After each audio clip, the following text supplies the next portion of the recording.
أعوذ بالله من الشيطان الرجيم بسم الله الرحمن الرحيم إن الله وملائكته يصلون على النبي يا أيها الذين آمنوا صلوا عليه وسلموا تسليما اللهم صل على سيدنا ونبينا وشفينا ومولانا محمد وعلى آل محمد وبارک وسلم۔ محترم خواتین و حضرات، السلام علیکم۔ پیام صبح کے ساتھ ایک بار پھر حاضر میں ہوں آپ کا میزبان انیق احمد۔ خواتین و حضرات، آپ اور ہم جانتے ہیں کہ الحمدللہ ثم الحمدللہ یہ سلسلہ جاری ہے۔ قرآن کریم کی مختلف آیات پر ہمارے ملک کے جید علماء گفتگو فرماتے ہیں، روزانہ تشریف لاتے ہیں، قرآن کریم سے ہمیں قریب کرتے ہیں اور قرآن کریم کی ایک ایک آیت کو شان نزول سے لے کر لمحہ موجود تک اسے جوڑتے ہیں، واضح کرتے ہیں کہ یہ اللہ تعالیٰ کی جانب سے جو ہدایت اور روشنی ہم تک آ رہی ہے، اس کے معنی مفاہیم کیا ہیں۔ ہم میں سے اکثر لوگ یقیناً وہ عربی سے واقف نہیں۔ قرآن کریم کی تلاوت بھی سعادت ہے، لیکن قرآن کریم کی جن آیات کی ہم تلاوت کر رہے ہیں، کاش ہم ان کو سمجھنا اور پھر سمجھ کر عمل کرنا، وہ تمام مراحل وہ آگے کے ہیں، اس پر ہم ذرا غور کریں۔ محض تلاوت آیات کیا ہمارے لیے کافی ہیں؟ اپنے معزز علماء کے ہمیشہ ہم شکر گزار رہتے ہیں کہ وہ تشریف لاتے ہیں اور ایک ایک لفظ کو کھول دیتے ہیں بڑے آسان الفاظ میں کہ اللہ تعالیٰ ہمیں کہاں دیکھنا چاہتا ہے اور ہمیں کیسا دیکھنا چاہتا ہے۔ قرآن کریم کے آئینے میں ہم اپنی تصویر دیکھ سکتے ہیں، بھدی ہے یا روشن۔ خواتین و حضرات، آج ہم سیکھیں گے سورہ صف کی آیات 8 اور 9 کے حوالے سے۔ اپنے ملک کے جید عالم دین تشریف فرما ہیں لاہور میں ہمارے ساتھ۔ خواتین و حضرات، سورہ صف 8 اور 9 اللہ تعالیٰ کیا فرما رہا ہے کہ یریدون لیطفئوا نور اللہ بافواہہم واللہ متم نورہ ولو کرہ الکافرون۔ یہاں پر کافرون کی بات آ رہی ہے، ختم ہو رہی ہے۔ یہ چاہتے ہیں کہ یہ اللہ کے نور کو اپنی پھوکوں سے بجھا دیں، یہ نہیں بجھا سکتے، اور اللہ کا فیصلہ یہ ہے کہ وہ اپنے نور کو پورا کر کے رہے گا۔ اور پھر اللہ اکبر کہ هو الذی ارسل رسولہ بالہدی ودین الحق لیظہرہ علی الدین کلہ وکفی بلکہ وکفیٰ باللہ شہیدہ کسی اور جگہ آیا ہے قرآن کریم میں، لیکن ولو کرہ المشرکون، اوپر کافرون ہے اور یہاں مشرکون۔ اللہ اکبر۔ خواتین و حضرات، یہ اللہ یہ چاہتا ہے، اللہ کا یہ وعدہ ہے کہ اللہ تعالیٰ نے اپنے رسول کو بھیجا ہدایت کے ساتھ، اور یہ تمام ادیان پر اظہار کے لیے، غالب ہونے کے لیے۔ یہ غلبہ روحانی ہوگا، یہ غلبہ مادی ہوگا۔ غلبے سے یہاں کیا مراد ہے؟ اظہار دین سے کیا مراد ہے؟ ہم یہ بھی سوال رکھیں گے، سوالات بہت سارے ہیں، سیکھیں گے محترم ڈاکٹر محمد حماد لکھوی صاحب سے، جو تشریف فرما ہیں لاہور میں ہمارے ساتھ۔ ڈاکٹر صاحب، ہمیشہ کی طرح آج بھی ہم آپ کے بڑے شکر گزار، بڑے ممنون آپ تشریف لائے۔ ڈاکٹر صاحب پڑھاتے ہیں پنجاب یونیورسٹی میں، الحمدللہ ڈین ہیں، پیام صبح کا لازمی جز، اور کبھی ایسا نہیں ہوا کہ ہم نے ڈاکٹر صاحب سے نہ سیکھا ہو۔ ہمارے علماء کو اللہ سلامت رکھے۔ سورہ صف اور آیات 8 اور 9۔ اعوذ باللہ من الشیطان الرجیم، بسم اللہ الرحمن الرحیم۔ یریدون لیطفئوا نور اللہ بافواہہم واللہ متم نورہ ولو کرہ الکافرون۔ هو الذی ارسل رسولہ بالہدی ودین الحق لیظہرہ علی الدین کلہ وَلَوْ كَرِهَ الْمُشْرِكُونَ صدق اللہ العظیم۔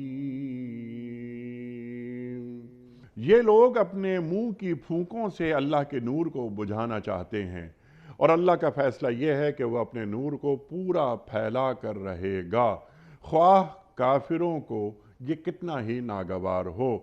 وہی تو ہے جس نے اپنے رسول صلی اللہ علیہ وآلہ وسلم کو ہدایت اور حق کے ساتھ بھیجا ہے، تاکہ اسے پورے کے پورے دین پر غالب کر دے، خواہ مشرکین کو یہ کتنا ہی ناگوار ہو۔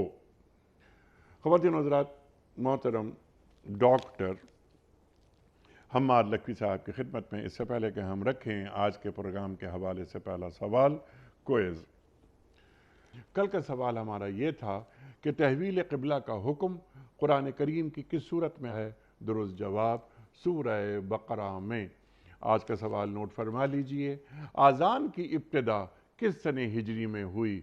2 سنہ ہجری میں، 3 سنہ ہجری میں، یا 1 سنہ ہجری میں؟ جو درست جواب آپ سمجھتے ہوں روانہ فرمائیے۔ ہمارے فون نمبرز ہیں 0092213452709۔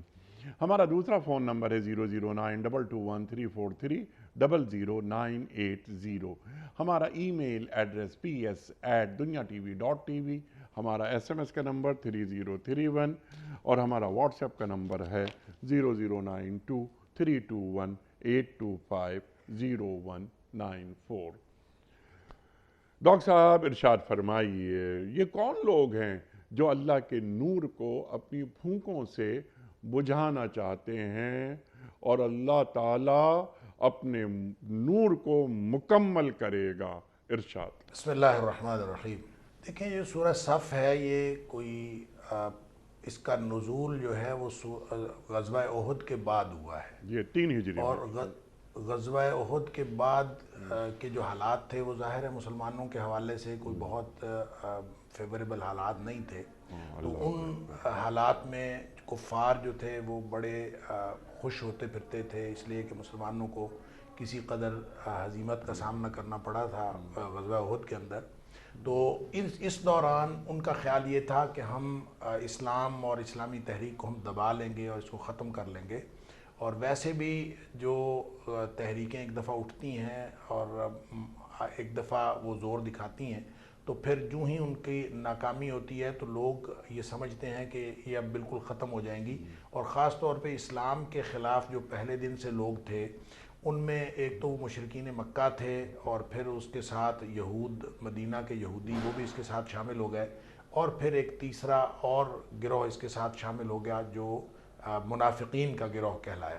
ان سب کا مل کے ایک خیال تھا کہ شاید ہم یہ اسلام جو ہے اب اپنا وجود برقرار نہیں رکھ سکے گا اور مسلمان اپنا وجود برقرار نہیں رکھ سکیں گے۔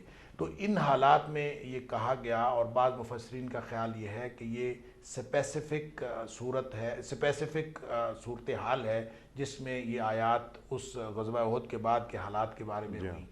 اچھا، یہ بات ہو سکتی ہے کہ یہ اسپیسیفک ہو اور غزوہ احد کے حالات کے ساتھ اس کا انطباق ہوتا ہو، لیکن بات یہ ہے کہ ایگزیکٹلی اسی طرح کے الفاظ کے ساتھ آیت نمبر 32 اور 33 سورہ توبہ وہ بھی نازل ہوئی ہیں، اور ظاہر ہے سورہ توبہ جن حالات میں نازل ہوئی ہے وہ حالات کافی حد تک بدل چکے تھے، اور اس وقت بھی اللہ کریم نے یہی بات ارشاد فرمائی ہے یریدون لیطفئوا نور اللہ، کہ یہ اللہ کے نور کو بجھانا چاہتے ہیں اپنی منہ کے پھونکوں سے۔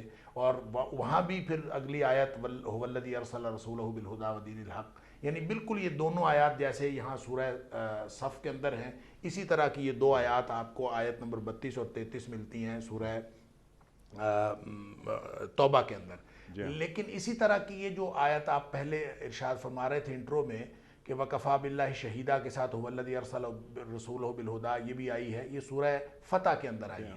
تو یوں اندازہ کیجئے کہ یہ والی آیت 3 دفعہ ریپیٹ ہوئی ہے قرآن میں کہ هُوَ الَّذِي أَرْسَلَ رَسُولَهُ بِالْهُدَىٰ وَدِينِ الْحَقِّ، لیکن اس سے پیچھے جو ہے ایک لاحقے کے طور پر یریدون لیطفئوا نور اللہ، یہ یہاں بھی فرمایا اور یہ سورہ توبہ کے اندر بھی فرمایا۔ تو اس کا مطلب یہ ہے کہ مسلمانوں کے عروج کا زمانہ بھی ہو۔ اب ظاہر ہے سورہ توبہ اس دور میں نازل ہوئی ہے جب غزوہ تبوک ہو چکا تھا اور بہت سارے معاملات جو ہیں وہ غزوہ تبوک کے حوالے سے اس دور میں، اب دیکھیں یہ بالکل تکمیلی دور ہے نبی اکرم صلی اللہ علیہ وسلم کے اس مشن کا، اور یہ کامیابی کا دور ہے، اور کامیابی کے دور میں بھی یہی بات فرمائی جا رہی ہے کہ یہ لوگ پھونکوں سے اس چراغ کو، اس نور کو بجھانا چاہتے ہیں، اور اللہ تعالیٰ اپنے نور کو مکمل کرنا چاہتا ہے، اور دین تو آیا ہی غلبے کے لیے، هو الذی ارسل رسولہ بالہدی ودین الحق، کہ وہ ذات جس نے اپنے رسول کو ہدایت اور دین حق دے کے بھیجا ہے، لیظہرہ علی الدین کلہ، اس کو غلبے کے لیے بھیجا ہے۔ ابھی اگلی بات ہے کہ یہ نظریاتی اور صرف دلائل کے اعتبار سے غلبہ ہے، یہ عملی غلبہ ہے، اس کے اوپر بھی بات کریں گے، لیکن یہاں سے جو بات ثابت ہوتی ہے وہ یہ کہ اسلام کا ترقی پذیر دور ہو یا ارتقاء کا دور ہو یا کامیابی کا دور ہو، مسلمانوں کے جو مخالفین ہیں اور جو معاندین نبوت ہیں اور جو معاندین اسلام ہیں، وہ ہر دور میں اس کوشش اور کاوش میں رہتے ہیں کہ وہ اسلام کو کسی نہ کسی طرح سے نقصان پہنچائیں۔ تو ہر دور کے معاندین اسلام کو یہ پیغام دیا جا رہا ہے کہ تم لوگ یہ چاہتے ہو کہ اسلام ختم ہو جائے، چاہے وہ غزوہ احد کا بعد کا وہ ٹرانزیشنل پیریڈ ہو جس کے اندر مسلمانوں کو کچھ عرصہ کے لیے مسائل درپیش ہوئے، اسی طرح یا پھر یہ وہ دور ہو جو نبی پاک صلی اللہ علیہ وسلم کے مشن کا تکمیلی دور تھا، یا پھر نبی کریم صلی اللہ علیہ وسلم کے بعد قیامت تک آنے والے ادوار میں سے کوئی دور ہو، تو اسلام کو تو ہمیشہ ہی معاندین اسلام کی یہی روش درپیش رہی ہے کہ وہ یہ چاہتے ہیں، اپنی پوری کوششیں اور کاوشیں اس بات پر لگا کے کھڑے ہوتے ہیں کہ وہ اسلام کو ختم کر ڈالیں۔ اور اللہ کریم نے یہاں پہ بڑی شاندار ایک مثال دے کے ان کی ساری کوششوں کاوشوں کی بے حقیقتی ثابت کر دی ہے کہ فرمایا کہ ایک طرف نور ہے، اللہ کا نور ہے، اور اللہ کے نور کی جو ظاہری علامتیں ہیں وہ سورج اور چاند ہیں، سورج اور چاند اور ستارے ہیں، اور سورج اور چاند اور ستاروں کو کوئی شخص بجھانا چاہے اور بجھانے کے لیے پاس ان کے کیا ہے، ان کے پاس ٹول کیا ہے، ان کے پاس ہتھیار کیا ہے، فرمایا کہ یریدون لیطفئوا نور اللہ بافواہہم، یہ اپنے منہ کی پھونکوں سے اس کو بجھانا چاہتے ہیں۔ گویا اللہ کریم نے اسلام کی طاقت کو اللہ کا نور قرار دیا ہے، اور اسلام کی طاقت اس قدر انشاءاللہ بلند ہے کہ جس طرح سورج چاند اور ستارے بلند ہیں، اور اس کے مقابلے میں جو مخالفین اسلام ہیں، معاندین اسلام ہیں، ان کی کاوشیں اور کوششیں وہ اس قدر بودی ہیں، اس قدر حقیر ہیں اور اس قدر بے حقیقت ہیں، جیسے کوئی شخص سورج کے نور کو اپنے منہ کی پھونک سے بجھانا چاہتا ہو، یا چاند کو اپنے منہ کی پھونک سے بجھانا چاہتا ہو، یا ستارے کو اپنے منہ کی پھونک سے بجھانا چاہتا ہو۔ تو ایک طرف ان کی بے حقیقتی واضح کر دی گئی ہے منہ کی پھونک کا استعارہ استعمال کر کے، اور دوسری طرف اللہ کے نور کا کلمہ استعمال کر کے، اللہ کے نور کی اصطلاح استعمال کر کے اللہ تعالیٰ کے اس دین کو اس طرح سے بلند اور ہمیشہ قائم اور دائم قرار دے دیا گیا ہے کہ یہ کبھی بھی ان کی پھونکوں سے بجھایا نہیں جا سکتا، اور جس اللہ تعالیٰ نے یہ دین قائم رہنے کے لیے اور غالب آنے کے لیے اللہ تعالیٰ نے یہ دین بھیجا ہے، یہ مغلوب ہونے کے لیے دین نہیں بھیجا۔ سبحان اللہ، سبحان اللہ، سبحان اللہ، سبحان اللہ۔ اچھا ڈاکٹر صاحب، ایک تو ذرا سا یہ نور کو واضح کر دیجئے گا کہ جیسے ہم اللہ نور السماوات والارض بھی پڑھتے ہیں قرآن کریم میں، یہاں نور سے مراد وحی خداوندی ہے، مکمل دین ہے، یا سرکار دو عالم صلی اللہ علیہ وآلہ وسلم کی طرف یہ اشارہ ہے؟ اور دوسری بات جو آپ فرما رہے تھے ڈاکٹر صاحب، بہت اچھی بات کہ جو معاندین دین ہیں، یعنی جو دشمنان اسلام ہیں، ان کو کہا جا رہا ہے کہ یہ جو دین کا چراغ ہے یہ نہیں بجھ سکتا۔ اللہ اکبر۔ اس کے ساتھ ساتھ کیا یہ اہل ایمان کو بھی نوید، یہ خوشخبری، یہ حوصلہ افزائی 3 ہجری میں، جیسے آپ نے فرمایا کہ احد کا موقع ہے، یہ احد کے بعد کا 3 ہجری میں بظاہر ہزیمت ہے، لیکن یہ دین غالب ہونے کے لیے آیا ہے، حوصلہ افزائی کی جا رہی ہے۔ 10 نبوی یاد آتی ہے، نبوت کا 10واں برس، شیب ابی طالب، ورفعنا لک ذکرک، اللہ اکبر، کھانے کو کھانا نہیں ہے، شیب ابی طالب گھاٹی میں ہیں، چمڑے چبائے جا رہے ہیں، اللہ اکبر، جڑی بوٹیاں کھائی جا رہی ہیں زمین سے لے کر۔ اللہ فرما رہا ہے ورفعنا لک ذکرک، ہم نے آپ کے لیے آپ کے ذکر کو بلند کر دیا۔ تو اللہ تعالیٰ کی کتنی یہ مدد اور کتنی یہ ایک ایک تسکین پہنچا دینے والی یہ آیت ہے اہل ایمان کے لیے کہ اگر بظاہر ہمارے حالات خراب نظر آ رہے ہیں لیکن اللہ کی تائید اور قوت ہمارے پیچھے ہے اور یہ دین غالب ہونے کے لیے آیا ہے۔ ارشاد۔ جی بالکل ایسے ہی ہے کہ بیک وقت یہ دونوں طرف کے مقاصد حاصل کرتی ہے یہ آیات۔ ویسے تو اللہ تعالیٰ کی اللہ کے کلام کی جتنی بھی آیات قرآن مجید کی ہیں ان کے اندر کئی مفاہیم نکلتے ہیں، ظاہر ہے ہم ان سارے نکات تک پہنچ بھی نہیں سکتے، جیسا کہ نبی اکرم صلی اللہ علیہ وسلم نے فرمایا کہ یہ نہ تو پرانا ہوتا ہے پڑھنے سے اور نہ ہی اس کے لا تنقضی عجائبہ، نہ ہی اس کے عجائبات کبھی ختم ہو سکتے ہیں۔ لیکن یہ یہاں پہ جو ظاہری طور پر بات سمجھ میں آ رہی ہے وہ یہ کہ یہ بیک وقت دونوں طرف یہ کام کرتی ہے یہ آیت جیسے یہ کہا جا رہا ہے کہ وہ جو دشمنان اسلام ہیں ان کی کوششیں کاوشیں جو بھی وہ حرکتیں کر رہے ہیں اسلام کو مغلوب کرنے کے لیے، اس کی کوئی حیثیت نہیں ہے، وہ بے حقیقت ہیں، بودی ہیں، کمزور ہیں، اور ایسے ہی ہے جیسے کوئی شخص سورج کو اپنی پھونک سے بجھانا چاہتا ہو، ان کی حیثیت ایسی ہے۔ واللہ متم نورہ، اور اللہ تعالیٰ اپنے نور کو مکمل کرنا چاہتا ہے۔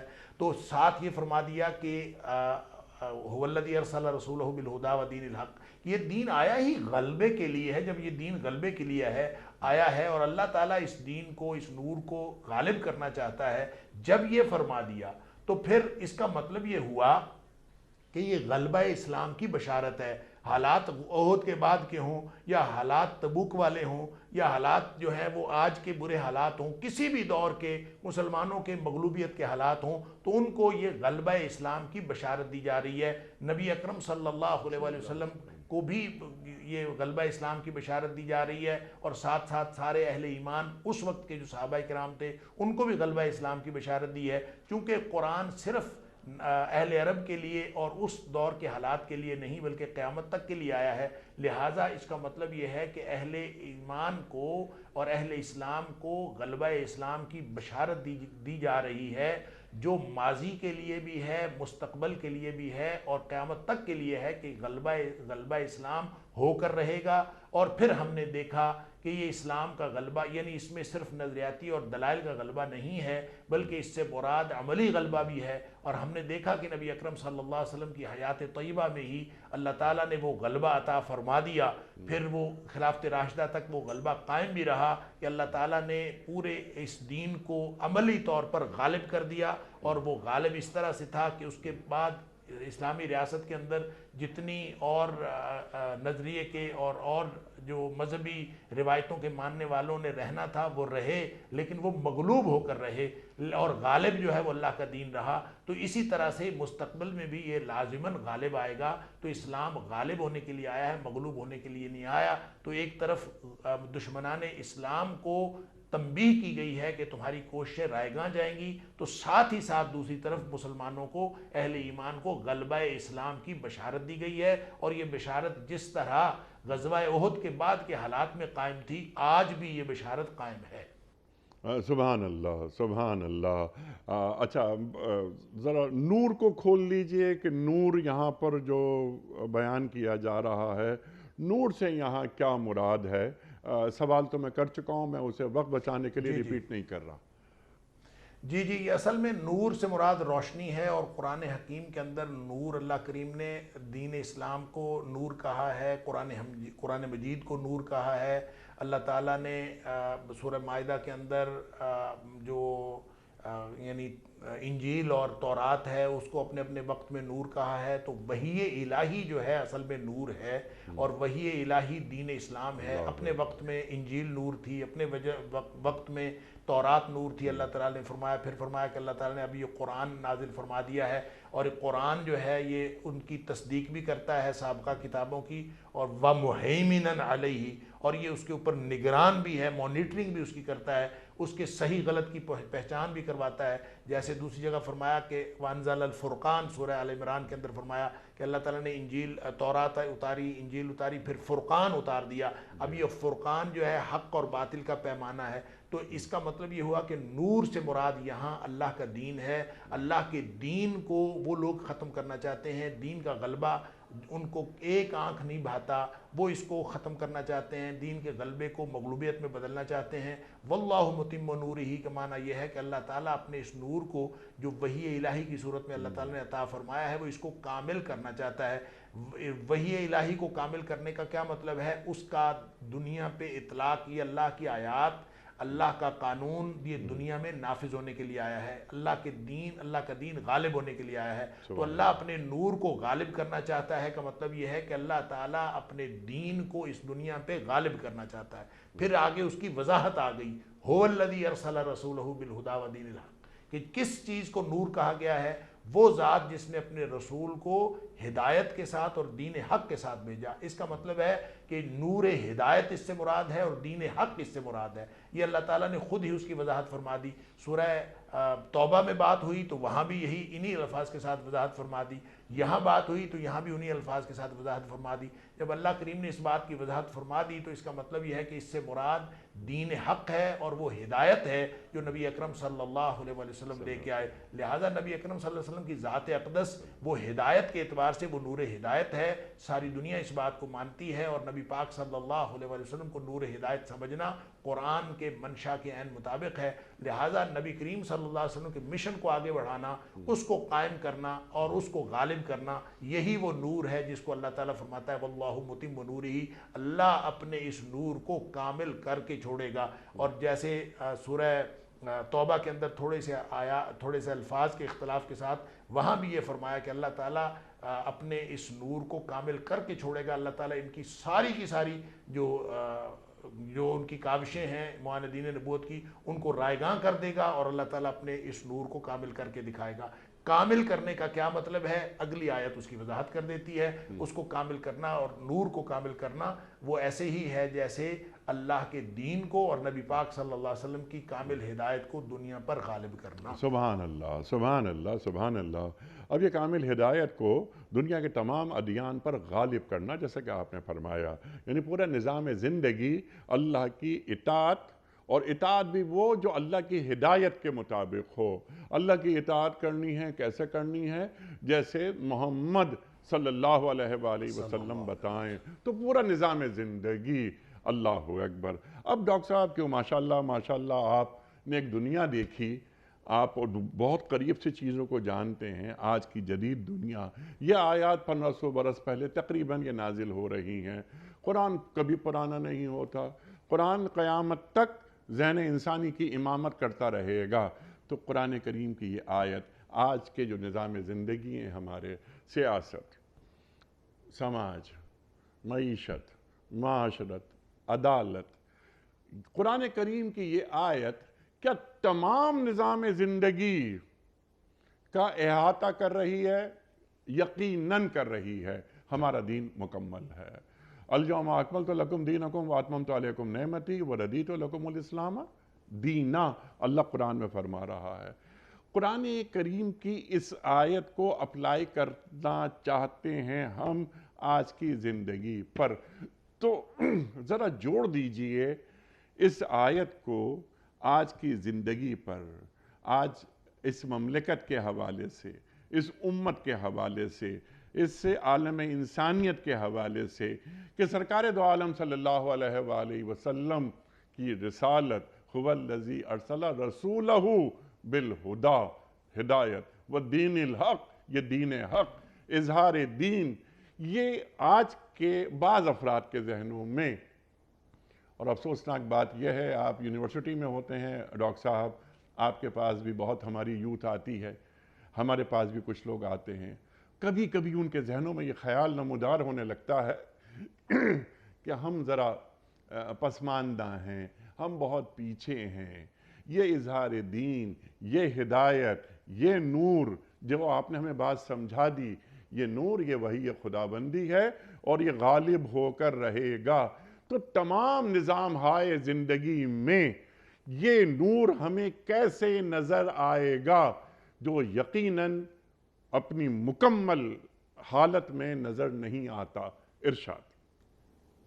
دیکھیں جی، جو آپ نے فرمایا کہ کیا اس کے اندر ہمارے تمام شعبۂ زندگی اس کے اندر شامل ہیں، یقیناً شامل ہیں، اور اس کو ہر حالت میں کامیاب، جب یہ غلبہ اسلام کی بشارت ہے تو یہ بشارت آج بھی قائم ہے اور غلبہ اسلام انشاءاللہ ہو کر رہے گا، اور اس کی وضاحت بھی نبی پاک صلی اللہ علیہ وآلہ وسلم کے بعض ارشادات سے ہوتی ہے۔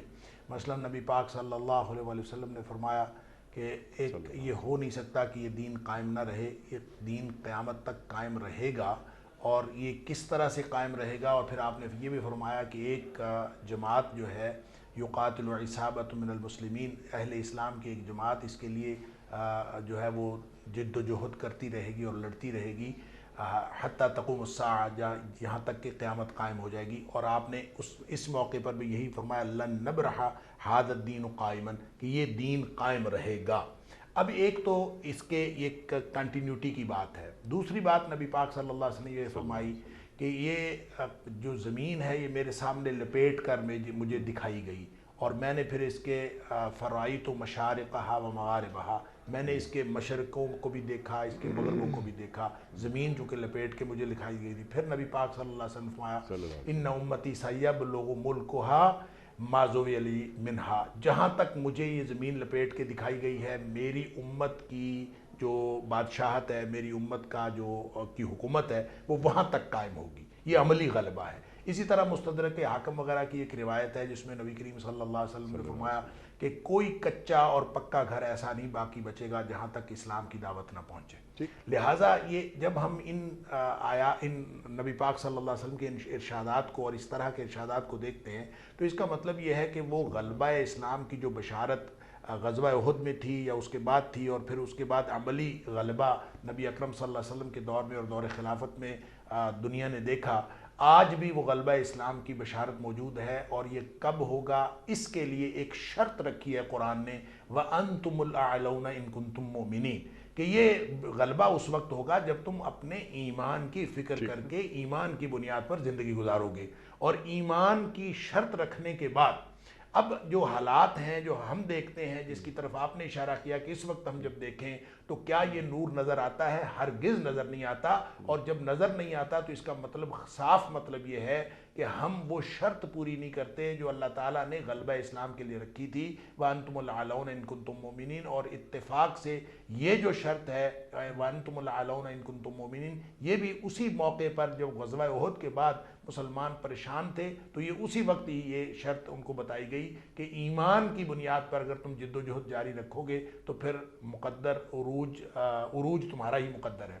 لیکن ایک بات اللہ کریم نے سورہ آل عمران کے اندر ہی یہ فرمائی کہ ان ینصرکم اللہ فلا غالب لکم۔ دیکھیں غلبہ اور مغلوبیت جو ہے اس کا فلسفہ سمجھ لیجئے، اور مسلمانوں کا جو غلبہ ہوتا ہے وہ افرادی قوت سے یا وسائل سے نہیں ہوتا، وہ اللہ کی مدد سے ہوتا ہے۔ وَإِن يَنْصُرْكُمُ اللَّهُ فَلَا غَالِبَ لَكُمْ، اگر اللہ تمہاری مدد کرے فلا غالب لکم، تو تم کبھی مغلوب نہیں ہو سکتے، اور ہمیشہ اسلام غالب رہے۔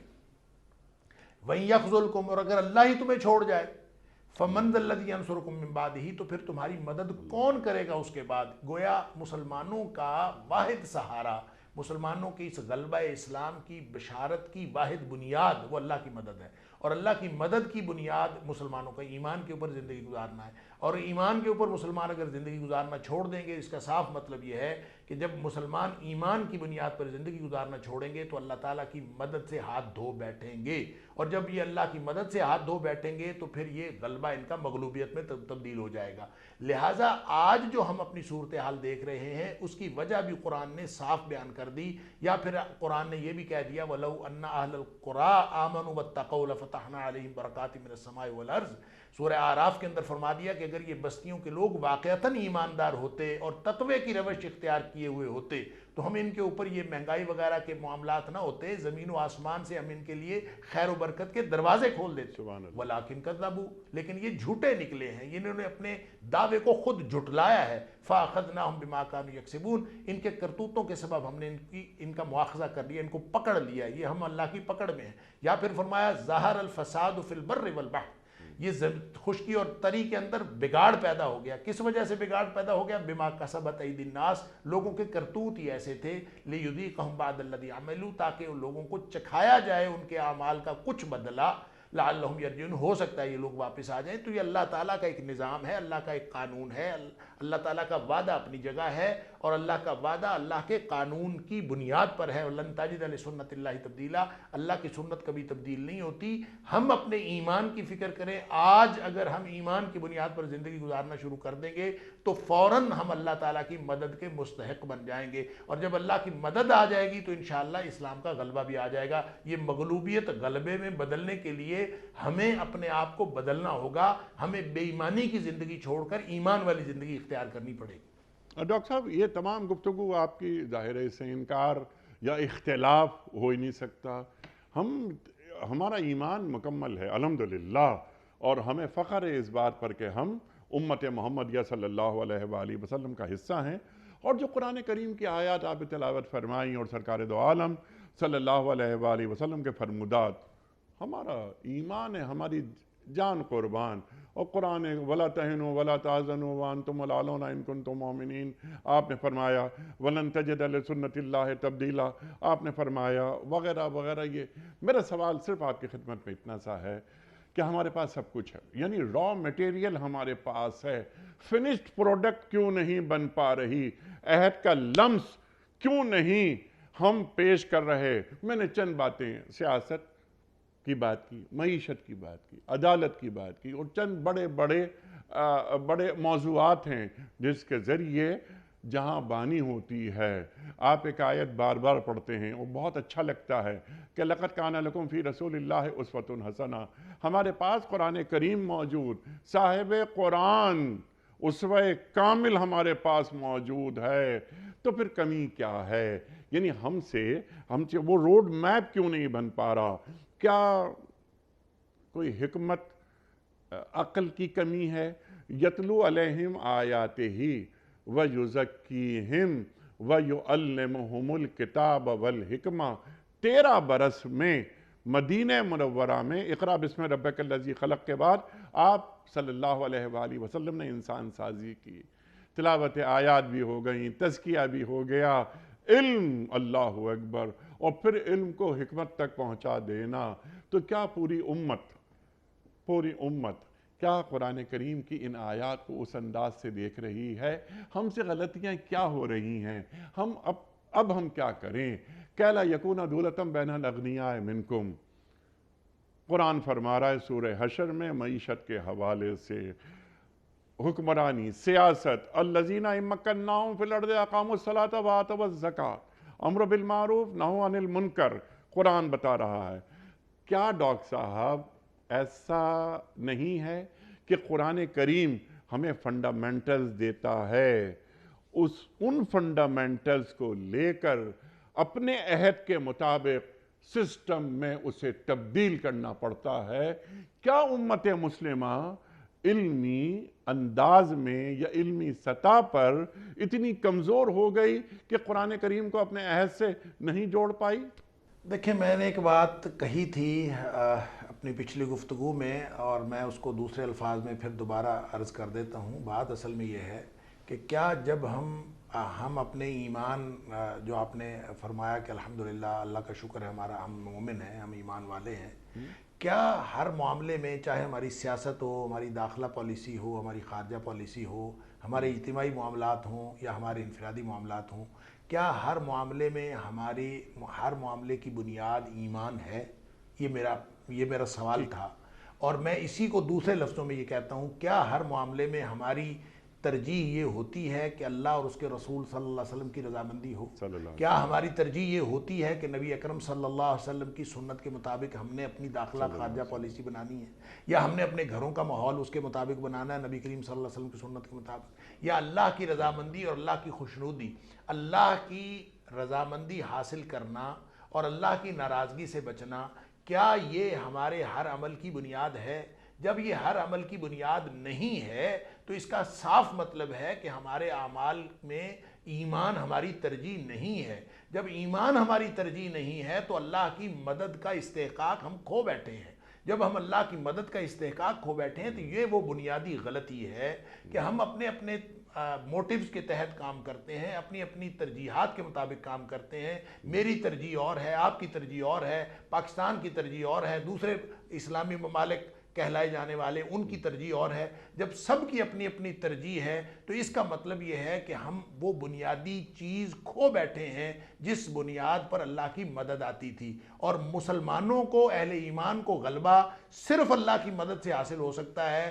اہل ایمان کے لیے کامیابی کے قوانین اور ہیں اللہ کے، اور جو غیر اہل ایمان ہیں ان کے لیے اللہ تعالیٰ کے قوانین اور ہیں.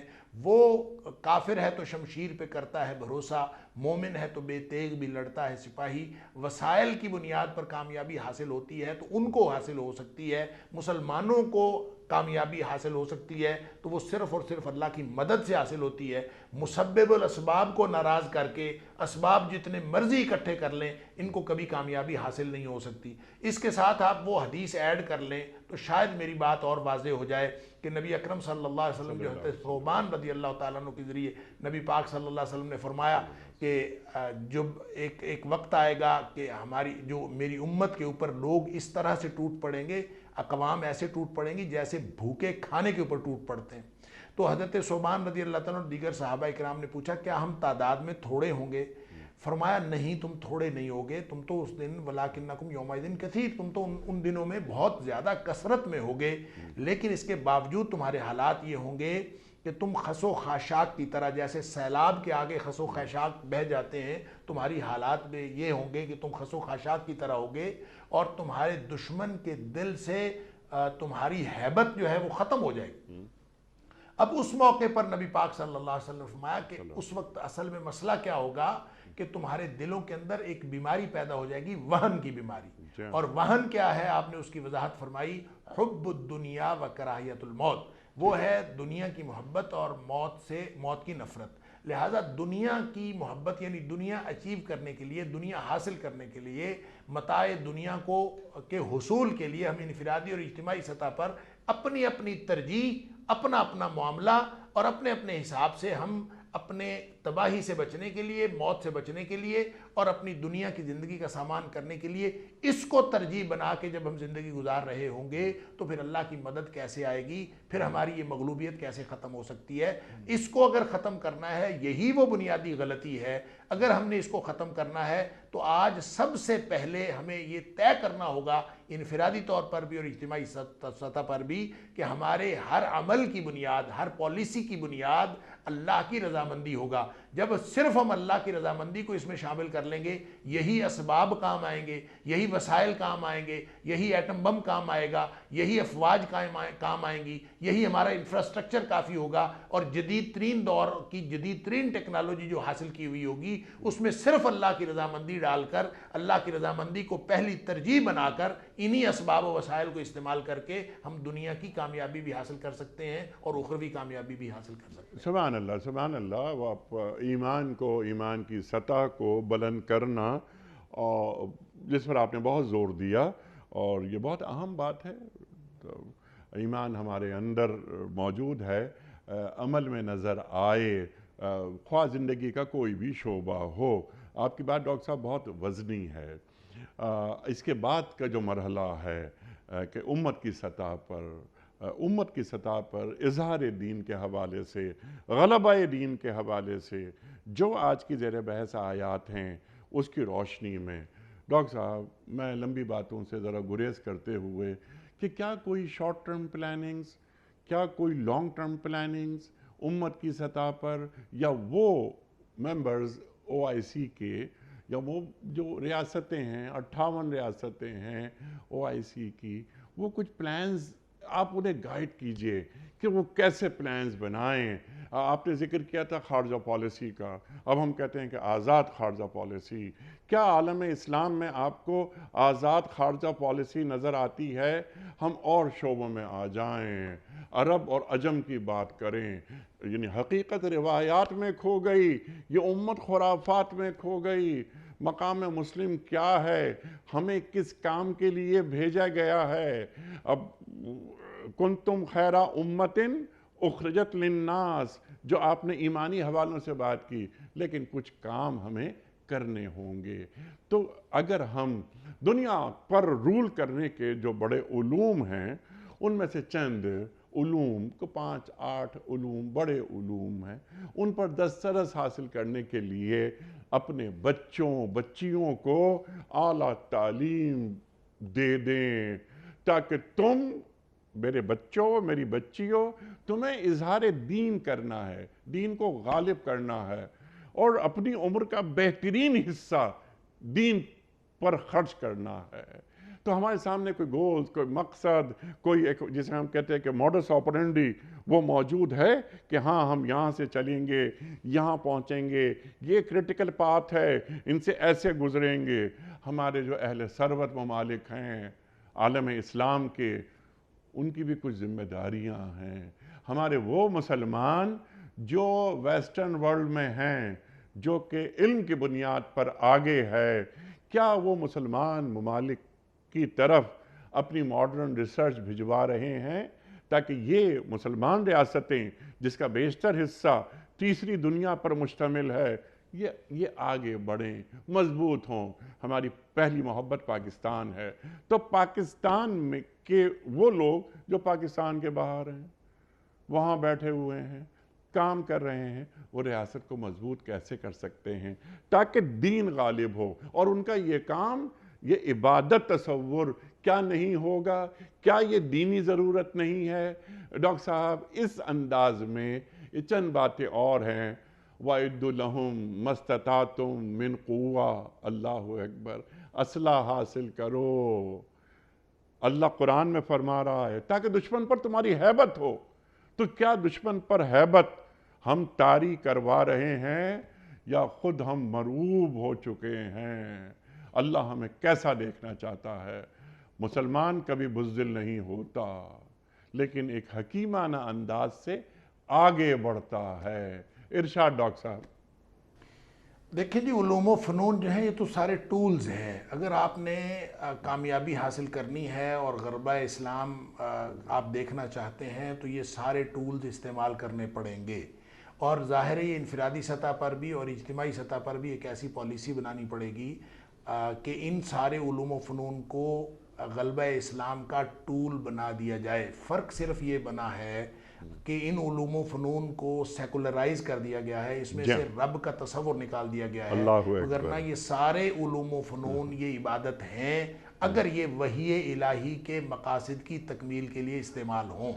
اگر وحی الہی کے مقاصد کی تکمیل کے لیے استعمال ہوں تو میڈیکل سائنس پڑھنا بھی عبادت ہے، انجینئرنگ پڑھنا بھی عبادت ہے، بیسک سائنسز بھی عبادت ہے، سارا کچھ عبادت بن جاتا ہے اگر اس کا مقصد یہ ہو، جو میں ایک بات عرض کر رہا ہوں کہ ہم اپنے سارے اعمال کی بنیاد ایمان رکھیں، ہم ہر چیز کو ایمان کی بنیاد پر آگے لے کے چلیں اور اللہ کی رضا ہمارا مقصد ہو۔ اگر اللہ کی رضا کے لیے یہ غلبہ اسلام کے لیے لوگوں کو علوم و فنون سکھائے جا رہے ہوں، پالیسی اس لیے بنائی جا رہی ہو کہ ہم نے غلبہ دین کرنا ہے، اور آپ نے پاکستان کی بات بڑی اچھی کی کہ دیکھیں جو لوگ علوم و فنون پڑھ رہے ہیں یا پڑھ چکے ہیں یا بہت جدید ترین علوم کو اور جدید ترین ریسرچ کو وہ جانتے ہیں اور اس کو اپنی زندگی کا حصہ انہوں نے بنایا ہوا ہے، تو وہ دنیا میں جہاں کہیں وہ کام کر رہے ہیں وہ کیا اپنی ذاتی مادی قوت حاصل کرنے کے لیے اور ذاتی فوائد اور مفادات حاصل کرنے کے لیے اس کو استعمال کر رہے ہیں، یا ان کا مقصد غلبہ اسلام کی اور غلبہ دین کی کاوش تھا؟ اگر وہ غلبہ دین کی کاوش ہوگا تو پھر وہ ضرور پاکستان کے ساتھ جڑیں گے، وہ ضرور اسلام کے ساتھ جڑیں گے، وہ ضرور ایسے ممالک کے ساتھ جڑیں گے جن ممالک کے ذریعے سے اگر وہ پاکستانی ہیں تو ان کو پاکستان کے ساتھ جڑنا چاہیے۔ پاکستان جو ہے وہ ایک اسلام کا قلعہ ہے، پاکستان کی نظریاتی اور جغرافیائی سرحدوں کے اندر کوئی فرق نہیں ہے۔ جب کوئی شخص اپنے علوم کو اپنے ذاتی مفادات سے بالا استعمال کر ہی نہیں رہا، اس کے مقاصد ہی صرف بڑے بڑے ڈاکٹرز ہیں، بڑے بڑے انجینئرز ہیں، جہاں پوری دنیا میں یورپ امریکہ کے اندر پھیلے ہوئے ہیں، اور ایک ایک ڈاکٹر جو ہے وہ اپنی جو اس کی مال و دولت ہے اس کا حساب کتاب نہیں ہے، لیکن وہ اس مقصد کے لیے نہیں کر رہے کہ ان کو غلبہ اسلام ان کی ترجیح ہے یا انہوں نے زندگی میں دین کا غلبہ کر کے آخرت میں اللہ سے اجر لینا ہے، وہ تو اپنی جو معیار زندگی ہے اس کو بلند کر رہے ہیں، اور معیار زندگی بلند کرنے والا کبھی معیار تو انسانیت کی طرف بھی توجہ، یہ جو ڈیفیسٹ ہے اسے کون پورا کرے گا؟ اس کو پورا کرنے کے لیے حکومتوں کو اپنی جگہ پالیسی بنانی پڑے گی. جو لوگ رائے عامہ ہموار کرنے والے ہیں، چاہے وہ میڈیا ہے، چاہے وہ اساتذہ ہیں، چاہے وہ مختلف طبقہ ہے فکر کے لوگ ہیں، ان کو اپنا کردار ادا کرنا پڑے گا. ہر شخص کو اپنا کردار ادا کرنا پڑے گا، اور اجتماعی سطح پر تو بہرحال یہ ملکوں کے کرنے کا کام ہے. اگر ملک یہ پالیسی بنائے کہ ہم ایسے لوگ تیار کریں، آئی ٹی اسپیشلسٹ تیار کریں، ایسے سائنسدان تیار کریں، ایسے میڈیکل سائنٹسٹ ہوں، ایسے انجینئرز ہوں جو اس غلبہ اسلام کی جد و جہد کے اندر ہمارے دست و بازو بن سکیں. ایک صرف اور صرف آپ نے ان کو ایک ٹارگٹ دینا ہے، ان کی اسی جو انہوں نے سکل حاصل کی ہے، اسی سکل کو ایک ڈائمنشن دینی ہے. اگر وہ ڈائمنشن اور وہ جو ڈائمنشن ڈاکٹر صاحب آپ نے فرمائی، اقبال یاد آئے. اقبال فرماتے ہیں کہ ہر مسلمان کے لیے ضروری ہے کہ وہ دنیا کے ہر علم کو مسلمان کرے. تو علم میں توحید کیسے شامل ہوتی ہے؟ جب آپ یہی علم ہے، یہی ریاضی، یہی کیمسٹری، یہی فزکس، یہ سارے کا سارا ثواب ہو جائے گا اگر اس کے ذریعے سے اس کے اندر آپ اللہ کا تصور ڈال دیں اور اللہ کی رضامندی کے لیے اس کو استعمال کرنا شروع کر دیں. جب آپ اللہ کی رضامندی کے لیے استعمال کریں گے تو انشاءاللہ غلبہ دین کی راہ اسی دن ہموار ہونا شروع ہو جائے گی. سبحان اللہ، سبحان اللہ. ڈاکٹر صاحب بڑا ممنون، بڑا شکر گزار. ہمیشہ کی طرح آج بھی ہم نے آپ سے بہت سیکھا. اللہ تعالی ہمارے علماء کو سلامت رکھے. تشریف لاتے ہیں اور قرآن کریم سے ہمیں قریب کرتے ہیں. خواتین و حضرات، ہم ہمیشہ ایک بات یہ عرض کرتے ہیں کہ قرآن کبھی پرانا نہیں ہوتا. یہ قرآن کبھی پرانا ہو ہی نہیں سکتا. تا قیامت ذہن انسانی کی امامت کرتا رہے گا. ایمان ہے ہمارا. اس ایمان کو خاص طور پہ جو یوتھ ہیں ہمارے، ان تک پہنچانی ہے یہ بات، اور ریشنلائز کر کے ان کو دلائل کے ساتھ انہیں یہ بتانا ہے کہ یہ شان نزول ہے، یہ لمحہ موجود ہے. 2023 میں آج ہم یہ پروگرام کر رہے ہیں تو 2023 میں بھی قرآن ہمارے شعور سے آگے ہے. روز قیامت تک قرآن کریم انسانی شعور سے آگے ہی نظر آئے گا. تو قرآن کو عہد سے کیسے جوڑا جاتا ہے؟ ہمارے معزز علماء تشریف لاتے ہیں اور قرآن کریم کو عہد سے جوڑ دیتے ہیں. خواتین حضرات، وقت مکمل ہوا ہمارے آج کے پروگرام کا. انشاءاللہ کسی اور پروگرام میں ملاقات ہوگی آپ حضرات سے، اور قرآن کریم کی آیات پر تفصیلی بات کروائیں گے اور سیکھیں گے اپنے معزز مہمانوں سے کوئز. کل کا سوال ہمارا یہ تھا کہ تحویل قبلہ کا حکم قرآن کریم کی کس صورت میں ہے؟ درست جواب سورہ بقرہ میں. آج کا سوال نوٹ فرما لیجئے. آذان کی ابتدا کس سنہ ہجری میں ہوئی؟ 2 سنہ ہجری میں، 3 سنہ ہجری میں، یا 1 سنہ ہجری میں؟ جو درست جواب آپ سمجھتے ہوں روانہ فرمائیے. ہمارے فون نمبرز ہیں 009221345270009. ہمارا دوسرا فون نمبر ہے 009221343000980. ہمارا ای میل ایڈریس ps@duniatv.tv. ہمارا SMS کا نمبر 3031 اور ہمارا واٹس ایپ کا نمبر ہے 00923218250194. وقت قرآن دازی کا. کاش ڈاکٹر حماد لکھوی صاحب کراچی میں ہوتے اور ہم ان کے دست مبارک سے یہ پرچی نکلواتے، لیکن اب یہ ذمہ داری یا ان کی قائم مقامی مجھے کرنی پڑ رہی ہے. اور یہ ہیں آج کے کی ونر ہیں بنت لیاقت علی عارف والا سے. بنت لیاقت علی عارف والا سے. آپ کی خدمت میں دنیا ٹی وی کی جانب سے دینی کتب پر مشتمل گفٹ ہیمپر آپ کے گھر بذریعہ کوریئر روانہ کیا جا رہا ہے. آپ کو بہت بہت مبارک ہو. پیام صبح کا اختتام ہوتا ہے روزانہ ایک قول پر، اور وہ قول ہوتا ہے صاحب نہج البلاغہ امیر المومنین حضرت علی مرتضیٰ کرم اللہ وجہہ کا. آپ فرماتے ہیں ترک گناہ توبہ کرنے سے آسان ہے. ترک گناہ توبہ کرنے سے آسان ہے. سبحان اللہ، سبحان اللہ. اپنے میزبان انیق احمد کو کل تک کے لیے اجازت دیجیے. خدا حافظ.